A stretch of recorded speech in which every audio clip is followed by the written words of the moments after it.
Welcome to kitchen bites with Prashanti. ఇవాళ Sunday కదండి. Sunday స్పెషల్గా హైదరాబాద్ స్టైల్ పర్ఫెక్ట్ కొలతలతో బగారా రైస్ రెసిపీ చేశాను. దీనికోసం ఫస్ట్ నేను 1/2 kg 500 grams బాస్మతి రైస్ తీసుకొని శుభ్రంగా కడిగి పక్కకు పెట్టుకున్న.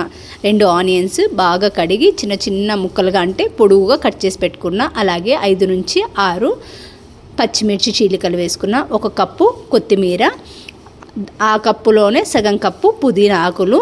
తర్వాత దీంట్లోకి 2 టేబుల్ స్పూన్ల అల్లం వెల్లుల్లి పేస్టు. అలాగే దీంట్లోకి మెయిన్ వచ్చేసి చెక్క, లవంగాలు, మిరియాలు, జాపత్రి, స్టార్ ఇవి పక్కకు పెట్టేసుకొని 1 టేబుల్ స్పూన్ గరం మసాలా. ఇవన్నీ ఫస్టే అన్నీ పెట్టుకున్నామనుకో, ఇంగ్రీడియంట్స్ అన్నీ కట్ చేసుకొని దంచి పెట్టుకొని బగారా రైస్ అనేది ఫాస్ట్గా అయిపోతుంది. అలాగే టైం టేకింగ్ కూడా తక్కువ పడుతుంది అన్నమాట.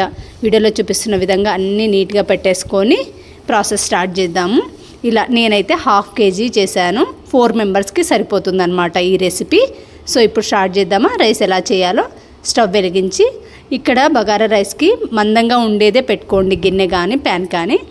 2 టేబుల్ స్పూన్ల నెయ్యి, 1 టేబుల్ స్పూన్ ఆయిల్ వేసి హీట్ అయినాక ఇందాక చెప్పాను కదండి, చెక్క, లవంగాలు, మిరియాలు, షాజీరా, స్టార్ ఇవన్నీ వేసి వేయించుకున్నాక బాగా 2 బిర్యానీ ఆకులు, అలాగే అల్లం వెల్లుల్లి పేస్ట్ దంచి పెట్టుకున్నాను కదా ముందే, బాగా వేయించుకోవాలండి అల్లం వెల్లుల్లి పేస్ట్. లేకపోతే పచ్చి వాసన వస్తుంది, రైస్ మొత్తం పచ్చి వాసన వస్తుంది. వేయించుకున్న తర్వాత పొడుగా కట్ చేసి పెట్టుకున్నటువంటి పచ్చిమిర్చి చీలికలు, అలాగే కట్ చేసి పెట్టుకున్నటువంటి ఆనియన్స్ బాగా వేయించుకోవాలి. బ్రౌన్ కలర్ వచ్చేంత వరకు ఆనియన్స్ వేయించుకుంటేనే ఈ బగారా రైస్ టేస్టీగా ఉంటుంది. వేయించుకున్నాక కొత్తిమీర, పుదీనా యాడ్ చేసుకొని అవి కూడా బాగా వేగినాక ఇక్కడ 1 టేబుల్ స్పూన్ గరం మసాలా వేసుకొని బాగా కలుపుకోవాలి. అదంతా వేగినాక రుచికి సరిపడా సాల్ట్ వేసుకోండి. నేనైతే ఇక్కడ రాళ్ళ సాల్ట్ వేసుకున్నాను. మీకు మీ ఇంట్లో ఏది అవైలబుల్ ఉంటే ఆ సాల్ట్ వేసుకోండి. సాల్ట్ వేసి వేయించుకున్నాక రైస్ కడిగి పెట్టుకున్నానండి. ఆ రైస్ వేసి బాగా కలుపుకొని ఇక్కడ నేను గ్లాస్ మెజర్మెంట్తో చూపిస్తున్నాను చూడండి. 1 గ్లాస్ రైస్ తీసుకుంటే 1.5 గ్లాస్ వాటర్ వేసుకోండి.